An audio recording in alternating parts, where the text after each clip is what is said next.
I've worked as a night security guard for almost 8 years now, mostly in warehouses, distribution centers, and truck yards. You learn that silence can be louder than noise sometimes. It was last winter when I was stationed at a shipping depot on the edge of town. The place had one big loading bay, an office, and miles of chain-link fence. The first few nights were quiet. The hum of fluorescent lights was my only company. I'd sit in the office with a cheap heater and coffee, watching the monitors cycle through cameras. But around 2 a.m. on the 5th night, one of the cameras, the one facing the loading bay, started to flicker. I leaned closer. Static rolled across the screen, then cleared. For half a second, I swore I saw someone standing near the gate, motionless. When I rewound the footage, there was nothing. The next night, same thing. Same time. The camera flickered, and again there was that figure, tall, still, like he was facing the camera directly. When I ran outside with my flashlight, the lot was empty. Only fog and the hum of the lights. By the third night, I was ready. I had my radio on, eyes glued to the monitors. 2:07 a.m. The flicker came back. This time, I froze the frame. The figure's head was slightly turned, almost like he knew I was watching. Then came the sound. A metallic clang from outside, followed by another. I took my flashlight and went out again, heart hammering. When I got to the gate, it was open, wide open. I could have sworn I locked it. There were no footprints in the frost, just the cold air pressing against my face. I checked the tapes later that morning. Each night, the same silhouette appeared, closer than before. On the final clip, it was standing right outside the security door. That was the last night I worked there. I quit without notice. But sometimes when I close my eyes, I can still see that frame frozen in my mind.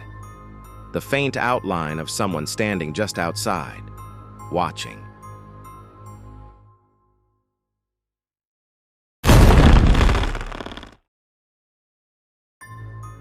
After that warehouse job, I took a post at a closed-down shopping mall. Half the stores were empty, the rest barely hanging on. My shift started at midnight and ended at 6. The whole place felt dead. Around 3 a.m., I was doing my rounds when I passed by the children's play area. The clown-themed ride there always creeped me out. It would flicker even when unplugged. That night, it was rocking slowly on its own. I froze. No wind, no vibration, yet it moved like someone had just stepped off it. Then, faintly, I heard laughter, a child's laughter. I followed the sound toward the play area, sweeping my flashlight across the dark corners. Everything looked still until a small red ball rolled out from the shadows. It stopped at my boot. The laughter cut off instantly. I bent down to pick it up, and the air turned ice cold. A whisper slid past my ear, just one word, play. I spun around, no one there.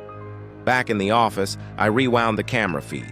At the moment the ball rolled out, there was something behind the slide. A crouched figure, long hair covering its face. But when I checked the area again, nothing. The next morning, management sealed off the play zone. They told me a little girl had gone missing there years ago. Her body was never found, only her red dress. After that, I started hearing more voices at night, children calling my name from the dark halls, and sometimes when I looked down the corridor, I'd see a small shadow darting between the stores, always just far enough that I couldn't make out her face. I was working at a hotel downtown, one of those fancy ones that look beautiful by day but feel haunted at night. My job was to patrol every floor once per hour and check the basement storage at 3 a.m. That night, when the elevator doors opened to the basement, every light was off except one flickering emergency bulb.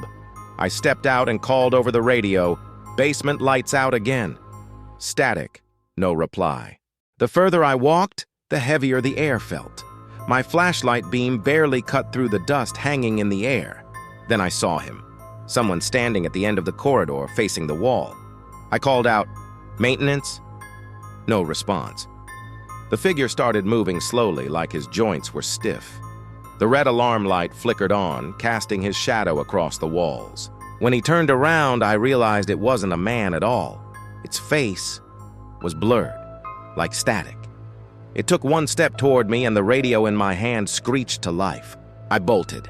My flashlight dropped, rolling across the concrete floor.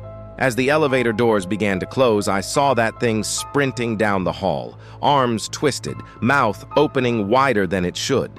The doors shut just in time.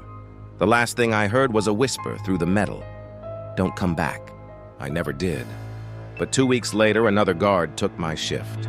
He quit after his first night, said he kept hearing someone call his name from the basement.